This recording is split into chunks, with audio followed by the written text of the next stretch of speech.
Célébration ce week-end à Abidjan des Awards de la marque par l'OAPI, Organisation africaine de la propriété intellectuelle. Et puis une plateforme a été créée par les responsables du centre financier Okorian afin d'aider les investisseurs et hommes d'affaires dans leurs activités. Toujours un plaisir de vous retrouver pour le journal sur Business 24 Africa. Démarrons tout de suite avec la célébration des marques en Afrique.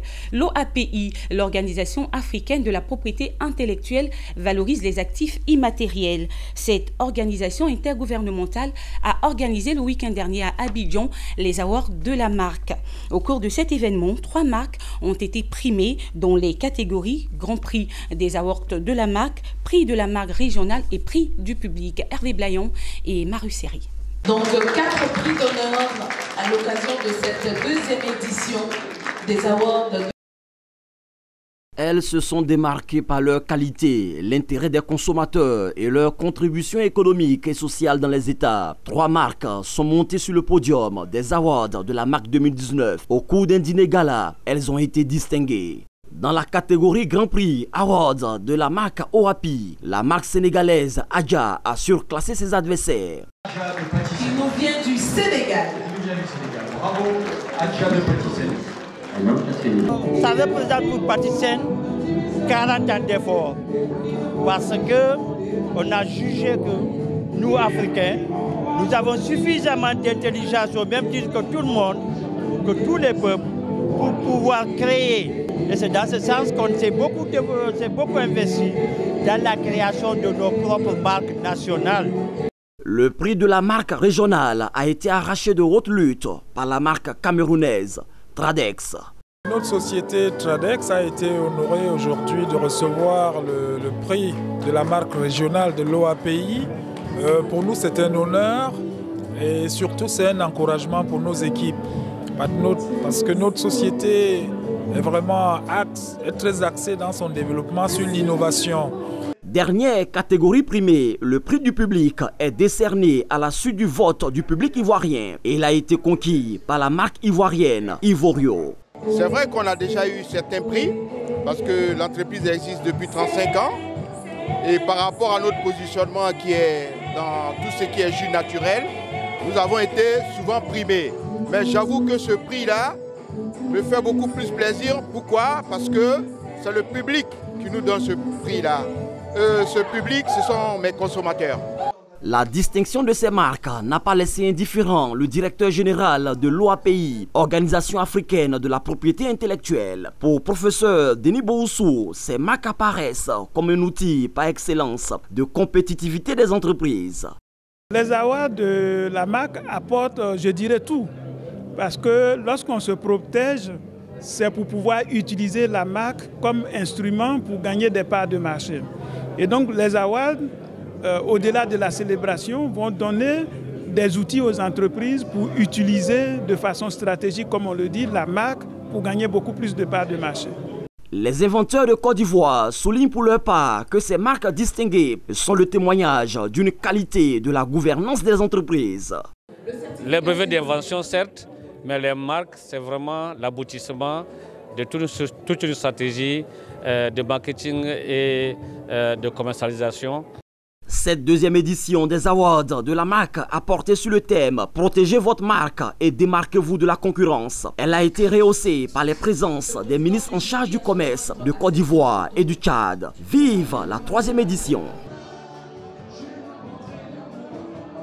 Les responsables du Centre financier international Okorian ont animé à Abidjan un forum d'échange. Dénommé Okorian Forum, cette plateforme vise à permettre aux investisseurs et hommes d'affaires de la sous-région de maîtriser les risques de l'investissement local et international et surtout de s'informer sur les solutions proposées par Okorian pour optimiser leur placement. Mon désir Nascimento et Tima Traoré nous en parlent. Il faut se libérer de ses propres blocages.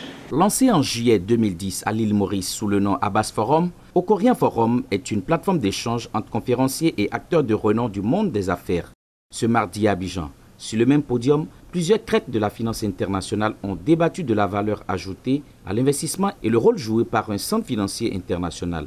C'était de situer un petit peu au Corian qui nous sommes, qu'est-ce que nous faisons, pourquoi Abidjan, et d'échanger avec les entreprises qui sont basées sur la place et dans la région, sur les problématiques qui peuvent encourir en faisant du business localement mais aussi à l'international, et comment nous, en tant que fiduciaires placés dans des centres financiers, on peut les accompagner et les aider à justement être plus optimales.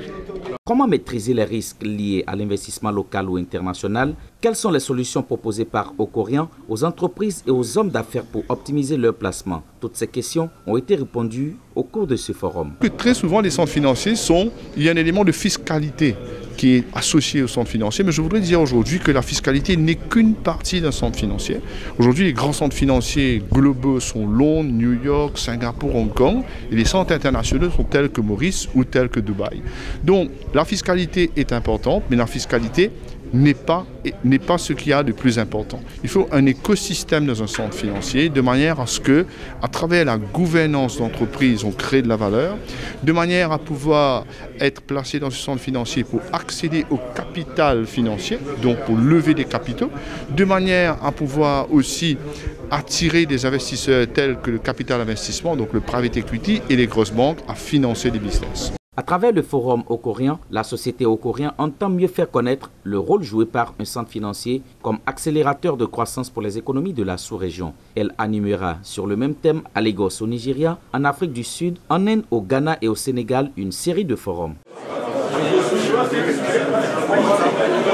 2 mois durant à Abidjan, 29 représentants de délégations de 16 pays ont participé à un cours de renforcement de capacité à l'NCA, École nationale supérieure de statistique et d'économie appliquée.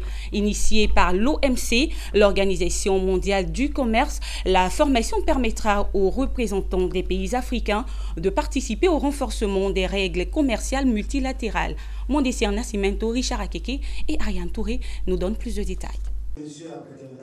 Ils sont venus de 16 pays d'Afrique et du Madagascar. Il s'agit notamment des représentants de l'Algérie, Mauritanie, Bénin, Tunisie, Congo démocratique, Centrafrique et du Sénégal pour participer à la 3e édition du cours régional de politique commerciale CRPC. Initié par l'OMC, Organisation mondiale du commerce, le CRPC permettra entre autres à ses représentants de travailler plus efficacement dans les administrations respectives de leur pays au renforcement des règles commerciales multilatérales.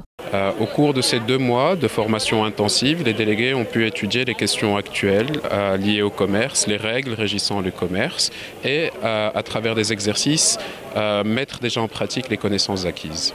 Hugues Quadio, directeur général de l'ENCA, École nationale supérieure de statistique et d'économie appliquée, s'est dit satisfait au regard du bilan de fin de cette 3e édition du cours régional de politique commerciale. Il a ensuite souhaité le renouvellement des clauses permettant à l'ENCA d'abriter la 4e édition du CRPC. Nous formulons de manière solennelle le besoin d'organiser cette 4e édition. Vous savez, je l'ai indiqué dans le discours, travailler avec des organisations de ce calibre permet aussi d'apprendre de ces organisations en termes d'organisation scientifique, d'organisation matérielle, de préparation des cours. Et aussi ça constitue un challenge parce qu'il y a des standards qu'il faut pouvoir respecter. Donc le fait de pouvoir continuer et d'organiser aussi cette édition supplémentaire, ça nous donne d'autres challenges par rapport à ce que nous voulons comme pérennité de ce cours de régional politique commerciale. Lala Arissoa, au nom de tous les participants, a remercié les autorités ivoiriennes pour avoir accepté d'abriter cette formation qui vient les doter de connaissances et d'outils utiles pour leur carrière. Ce fut des moments riches en enseignement et l'occasion de voir concrètement le fonctionnement des services impliqués dans le commerce international. Soyez-en remerciés. J'adresse une note spéciale de reconnaissance à l'Organisation mondiale du commerce pour son appui financier, traduisant ainsi son constant attachement à la promotion et au développement du commerce entre les États. Le cours régional de politique commerciale est une initiative de l'OMC. Il est appuyé dans la réalisation par le partenaire ENCA, dont les enseignants et le personnel, pour leur implication et leur enthousiasme, ont été congratulés par l'OMC. La première édition des Trade Days s'est ouverte ce mercredi à l'École supérieure d'interprétariat et de technique ESIT. À travers ces journées, les étudiants devraient s'approprier chacune des valeurs culturelles des pays africains, des valeurs culturelles à traduire dans les langues occidentales, notamment en anglais et en espagnol. Matt Sekongo et Eliane Kwesi nous en parlent. L'École supérieure d'interprétation et de traduction ESIT a tenu la première édition de sa journée culturelle. Dénommée les Trade Days, ces journées constituent une célébration de quelques pans de tradition de la Côte d'Ivoire et d'ailleurs. Honnêtement, de mon temps, on ne nous a pas appris ça à l'école.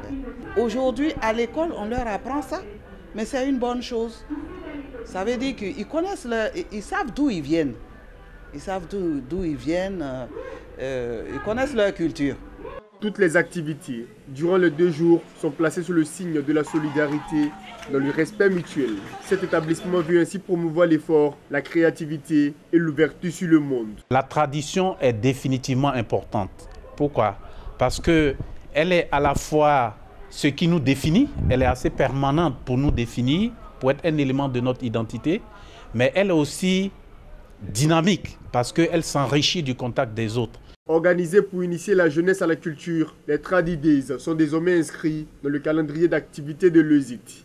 L'objectif de notre groupe, c'est de former, je dirais, les futurs cadres de la Côte d'Ivoire de demain, mais de former des cadres qui épousent l'ère de leur temps, mais qui restent déterminés pour la promotion de nos traditions, de notre culture.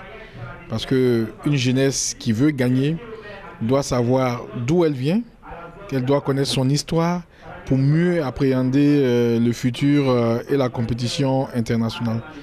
Diverses activités, à savoir la danse, la comédie, le théâtre, ont été faits lors de la première journée. La seconde va être consacrée au programme sur l'histoire, la tradition, la culture culinaire, la danse, les chants, avec 4 principaux groupes d'Afrique classés par ordre de passage: l'Afrique lusophone, l'Afrique du Maghreb et l'Afrique anglophone.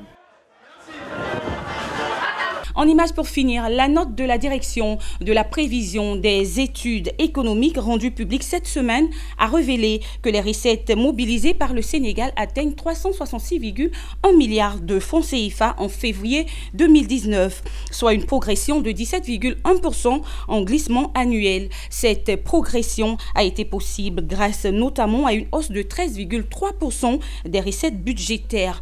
Notons à cela les ressources obtenues du fonds de soutien au secteur de l'énergie d'un montant équivalent à 5 milliards de francs CFA. Voilà, c'est la fin de cette édition. Merci de l'avoir suivi et excellente semaine à tous et à toutes. Au revoir.